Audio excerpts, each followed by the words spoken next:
Before Sung Jinwoo became the Shadow Monarch, there was Ashborn, a warrior so powerful that both the rulers and monarchs feared his name. But here's the twist. Ashborn wasn't born a monarch. In fact, he started on the complete opposite side of the war. Long before hunters, gates, or even humanity's awakening, the universe was ruled by a godlike being known as the Absolute Being. Rather than creating peace, the Absolute Being created conflict. He forged two powerful armies, the rulers, beings of light who sought order, and the monarchs, beings of destruction whose sole purpose was to bring chaos. Then he ordered them to fight, not to protect the universe, not to save innocent lives, simply because he enjoyed watching them wage war. For countless years, billions died across world after world while the Absolute Being watched from above, treating endless suffering as nothing more than entertainment. Eventually, the rulers uncovered the horrifying truth. Everything they had fought for, everything they believed in, it had all been a lie. They weren't heroes, they were toys. Enraged, the rulers decided to rebel against their own creator. Together, they attacked the Absolute Being, determined to end the endless cycle of war once and for all. But there was one ruler who refused to betray the god who had created him, Ashborn. Unlike the others, Ashborn believed loyalty meant everything, even if his creator was cruel, even if it meant standing completely alone. So while every other ruler turned their weapons against the Absolute Being, Ashborn turned his against them. He fought every one of his former comrades by himself, outnumbered, overwhelmed, and eventually defeated. As Ashborn lay on the verge of death, something impossible happened. A hidden power buried deep within his existence awakened,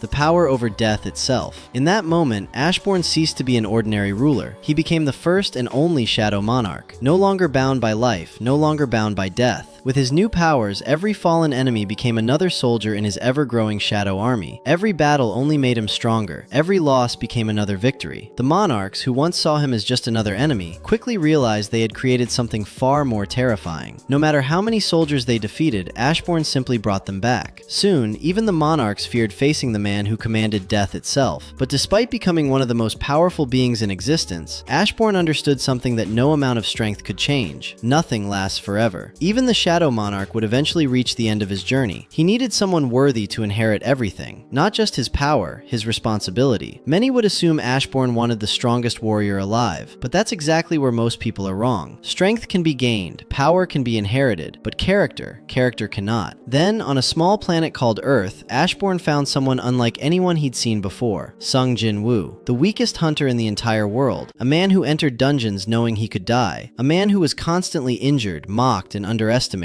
Yet every single time he was knocked down, he stood back up. When everyone else would have run, Jinwoo stayed. When survival meant abandoning others, he refused. After witnessing Jinwoo survive the double dungeon, Ashborn finally found what he had been searching for all along. Not strength, resolve. That's why the system was created. Not to make Jinwoo powerful, but to test whether he deserved the power waiting for him. Every daily quest, every level, every impossible battle, every near-death experience. They weren't rewards, they were examinations. The system was forging a successor capable of carrying the burden of the Shadow Monarch. When Jinwoo finally reached the end of those trials, Ashborn appeared before him, not as a conqueror demanding his body, but as a king offering a choice. For the first time in the entire story, Jinwoo wasn't forced into battle. He chose his own fate, and when he accepted, Ashborn willingly passed on everything he possessed. His power, his army, his title, his legacy. There was no betrayal, no desperate attempt to take control. Only a warrior who had fought for countless ages, placing his faith in someone he believed could build a better future. In the end, Ashborn didn't become the strongest because of the power he possessed. He became legendary because he knew exactly when to let it go. And through Sung Jinwoo, the Shadow Monarch story didn't end. It simply found a new beginning.